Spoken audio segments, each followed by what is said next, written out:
Welcome back everybody to some NASCAR iRacing AI career mode here on the channel. We have a wild one coming to you today, and I mean, after the recent races we've had, you think, can it get crazier?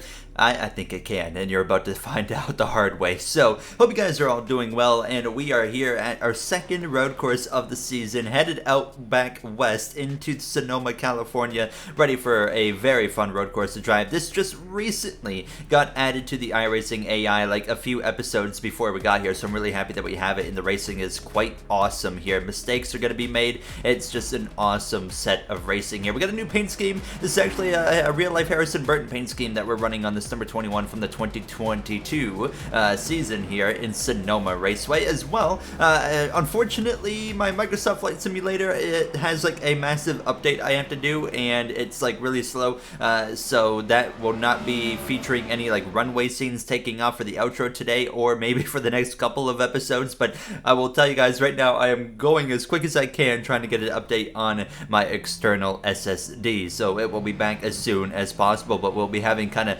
normal quote-unquote outros for the next few episodes at least. Here we are in qualifying at Sonoma. We're going to take it for a whole lap this time here. Now we do have 2 laps available. I'm only showing my second and quickest lap on the board. You see on the left side of the screen Michael McDowell currently on pole over Chris Buescher, Daniel Suarez, Chase Elliott here as we go through this lap, and you see us getting through the gears, through the apexes, hitting those braking zones, etc.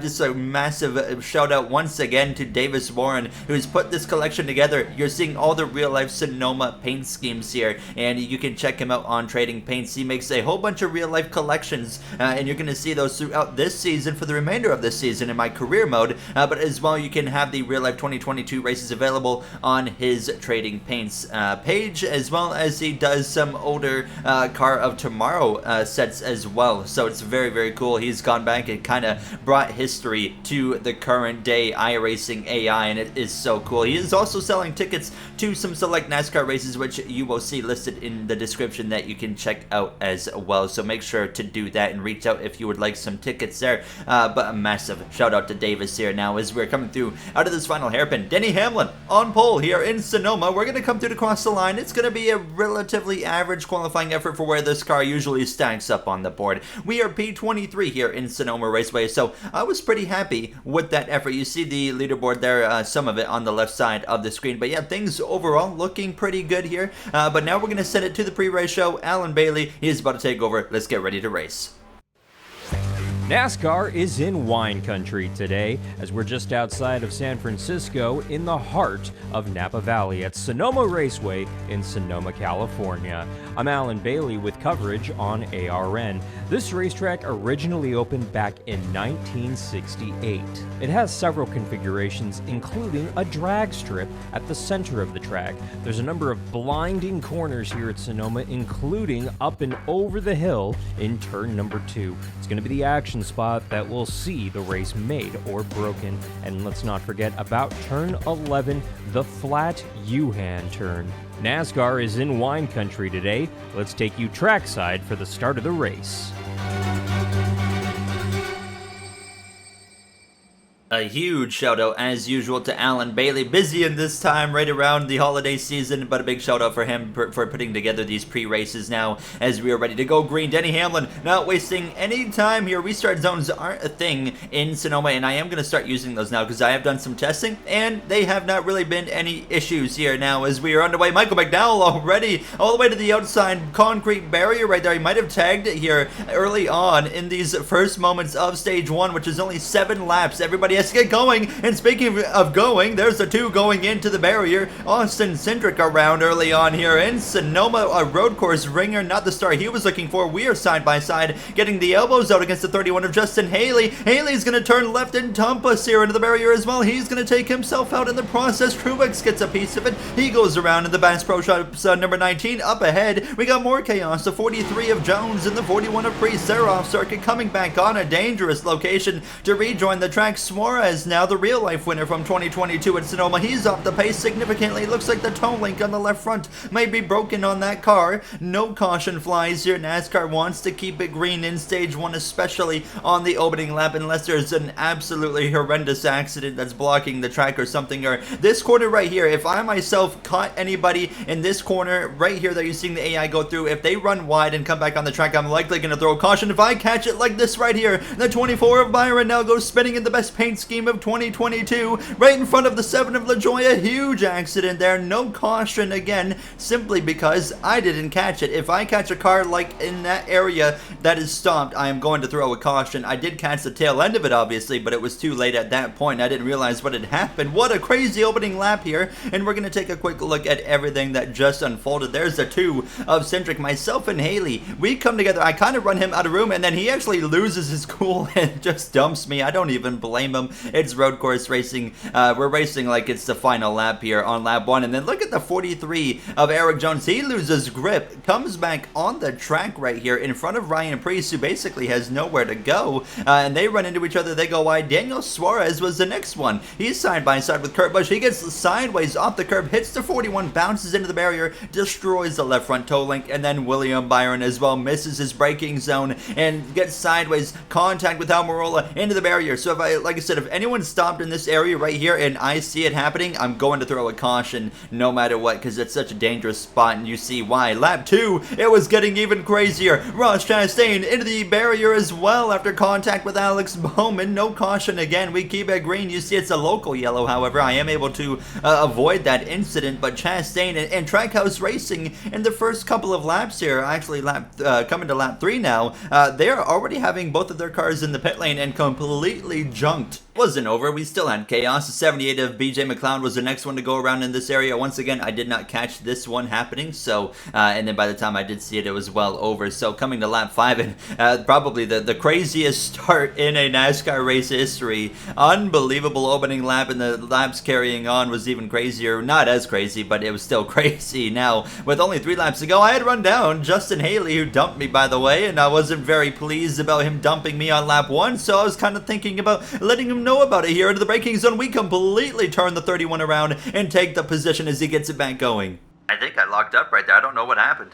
Hey, if you're going to take a guy out on purpose, you have to have an excuse with it here. More chaos. Joey Logano goes around off the bumper of his teammate of Austin Cindric here late in stage 1. Here we were overtaking that 22 car. This is only with 2 laps to go now, and we were still having chaos all throughout stage 1, but it was calming down to an extent. Cindric was now 4 laps down, by the way, so we come through approaching now the final lap already of stage 1. Only 7 laps. You saw the stages in the pre-race show with Alan Bailey in stage 1 being a very, very short stage here. We're all over the back of this number 19. We're not even in the top 25 because of that lap 1 spin that we had, but it's all about just trying to gain as much track position as we can here on this next restart. That's kind of what I was focused on, but it's still trying to get past this 19, giving him the bumper here actually in the right-hander, and now here we are with an opportunity to overtake now into the next braking zone. What is this, turn 5 I think it's called now, as you can see a bit of a lockup. You saw the smoke come out of the back of the car, and I completely misjudged my braking zone right there. However, we continue wheel to wheel with this 19, not wanting to give up the position here. Now going to try and force my hand, and actually a little bit of contact with the 19 again on the exit of the corner, but we get the pass made. Denny Hamlin was coming through to win stage 1 after winning Gateway in the last episode. He carries on and wins stage 1 over Michael McDowell. Kevin Harvick up inside the top 5. He's outside of the playoffs right now, having a bit of a rough season. Harvick is, so definitely going to be some much needed stage points right there for that number 4 of Kevin Harvick. Now this was on the final lap of stage 1 actually, and this one I didn't catch originally. Brad Keselowski went for a spin as well, and he's had some rough luck at these road courses. You do see some drivers that like to pit. Joey Hand in the 15, Tyler Reddick, Corey LaJoy, Bubba Wallace, Martin Truex Jr. to name a few. I stayed out because I'm all about the track position, and the longer the tires are on the track at road courses in iRacing, the faster you get. You don't want fresh tires, and I think we saw that in stage 1 with all the chaos. Now, I believe that as this race goes on, it will will continue to calm down. And if for whatever reason we have some pit stops, I think those are the cars that you're going to have to watch out for having problems with accidents and whatnot, and missing braking zones, etc. And you'll probably see that as this race goes on. You see everybody now back on track that was involved in the stage 1 chaos, but multiple laps down. Denny Hamlin leads the way. Harvick up into second place. Ryan Blaney, Kyle Larson rounding out the top 5. Look at this. We got Austin Dillon, Chase Briscoe as well running up inside the top 10. Briscoe, a very solid driver when it comes to the road courses now, as we're going to send one up the inside of the 20 and the 51 of Cody Ware as well. A big move, and unfortunately I just couldn't get the car in the throttle back going, and you can see we gave up the spot there to the 20 DeWalt machine driven by Christopher Bell, who's still looking for his first win of the season here now, as he was so close in Auto Club after William Byron was able though to end up winning that race here. Down into the final hairpin, you see some contact with the 42 of Ty Dillon. He actually caught me completely off guard right here. Now I have Joey Hand, who's on fresh tires behind me, but I'm not really concerned about fresh tires, and I gave my reasons for that now, as we are actually given a little bit of a shot to the back of the bumper of that GMS, or the Petty GMS number 42. Now I'm going to send one up the inside again and do the same thing we did a few laps ago up the inside of the 20 of Christopher Bell. We continue side by side as we head down into the S's. This is such a fun section of racetrack here, and we are all over the back of the 20, even briefly, maybe even into the back of that DeWalt machine, and we're going to try and continue to fight back at him and go to the right side, but unfortunately you cannot really get a run there, so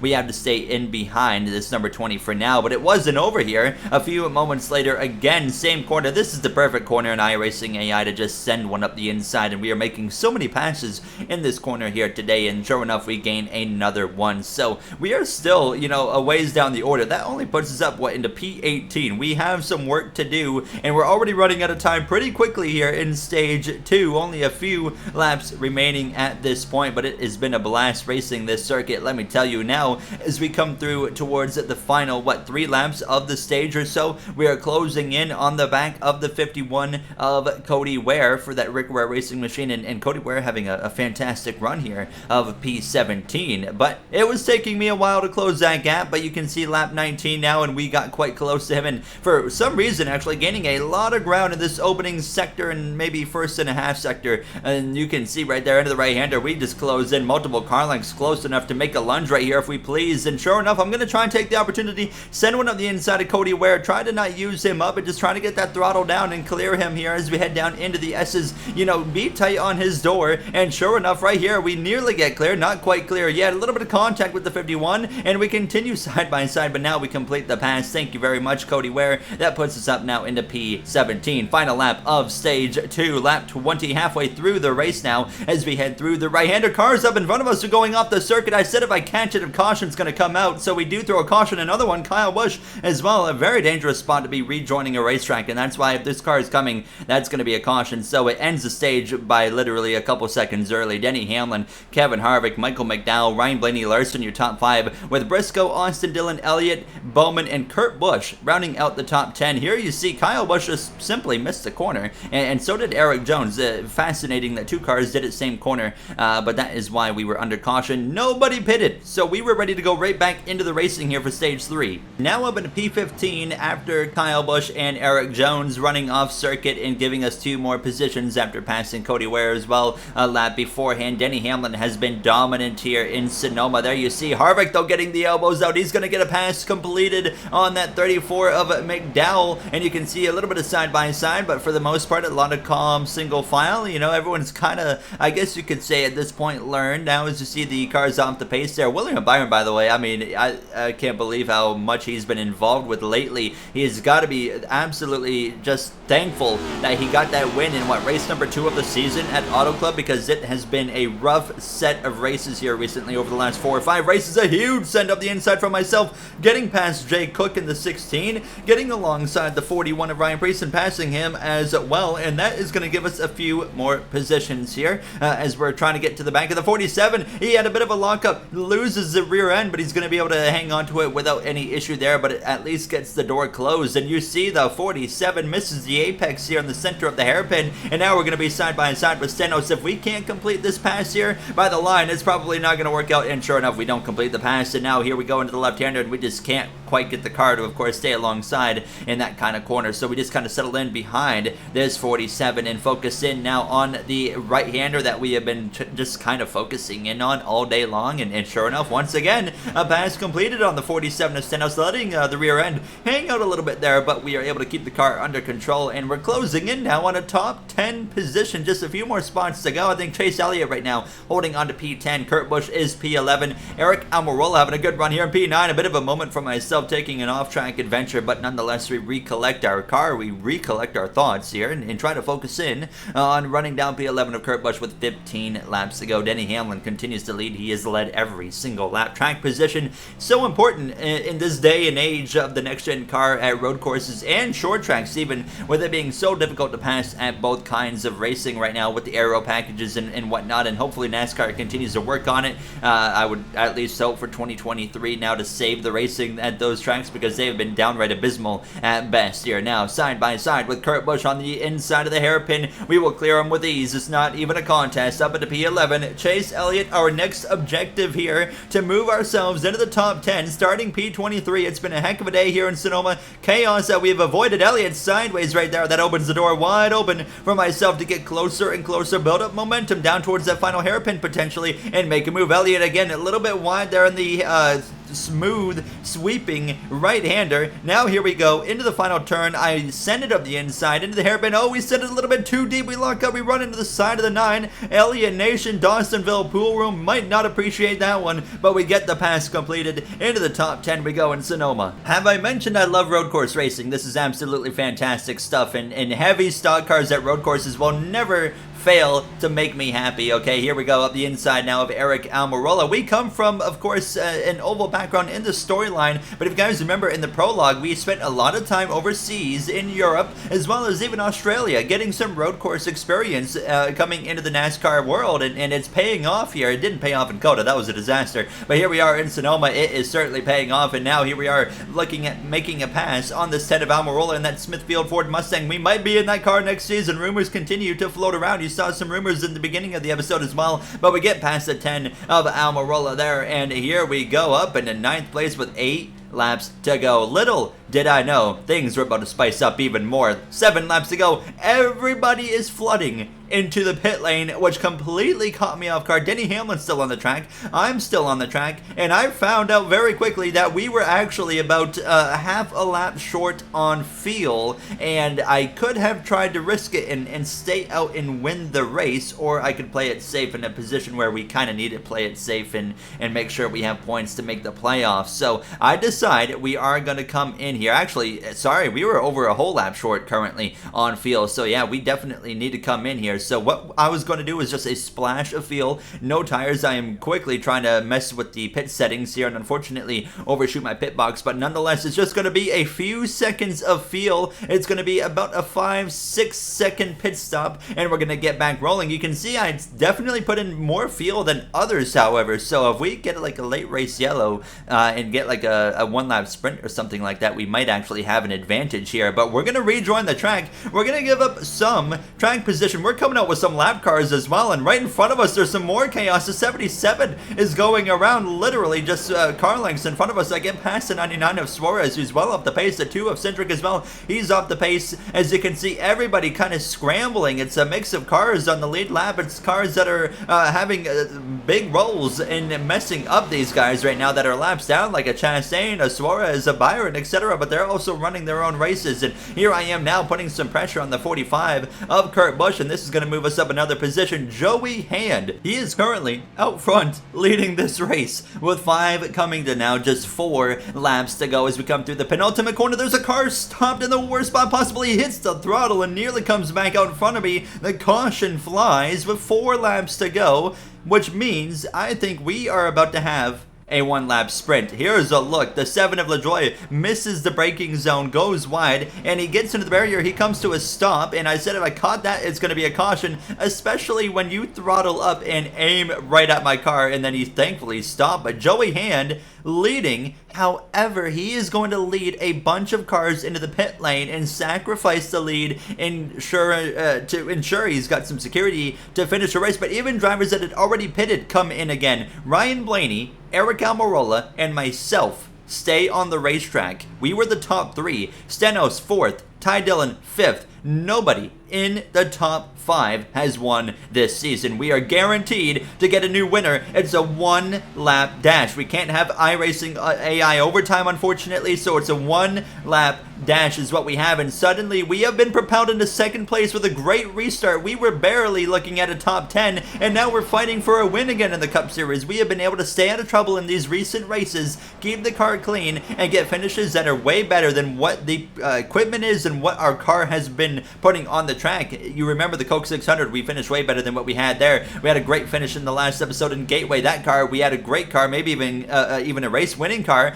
We don't have a race-winning car here in Sonoma. We have a shot to win this race, but unfortunately, Ryan Blaney opening up the gap between himself and I. He's got a really, really good Menards Ford Mustang right now. I try to close up here as we come through towards the S's for the final time. Almirola with a top 5 effort as well. P3 for him. I'm putting it all on the line, abusing the curbs, just getting anything I can get out of this car to give myself a chance at the final hairpin against Blaney, using all the real estate I have there, up and over the curbs into the actual grass right there, through the right penultimate corner, sideways power sliding through the penultimate corner now. But Ryan Blaney, it's not going to be enough for myself. He has a several car length lead through the final hairpin. Who saw this coming after Denny Hamlin dominated the day? He's not even going to be in the top 10, I don't think. Through the final turns, Blaney is going to do it. He's going to hold off Owen for the victory at Sonoma. It's going to be a runner-up finish for myself for the second time in my rookie season after Talladega earlier as well. And you see everybody else coming through to cross the line, but Ryan Blaney does what he couldn't do in real life in 2022, and that is win a points-paying race.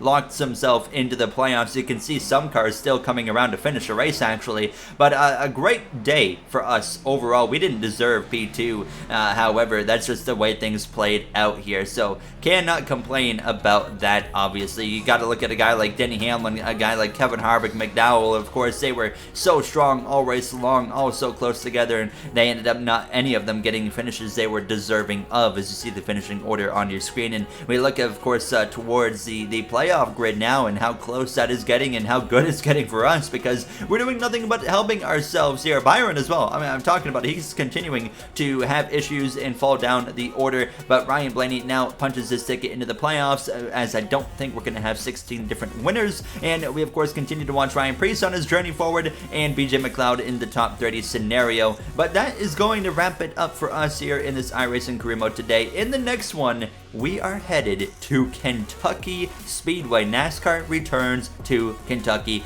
We'll see how that goes. Thank you all for taking the time out of your day for watching, and I will see you guys there at the 1.5 mile. Have a great day, everybody.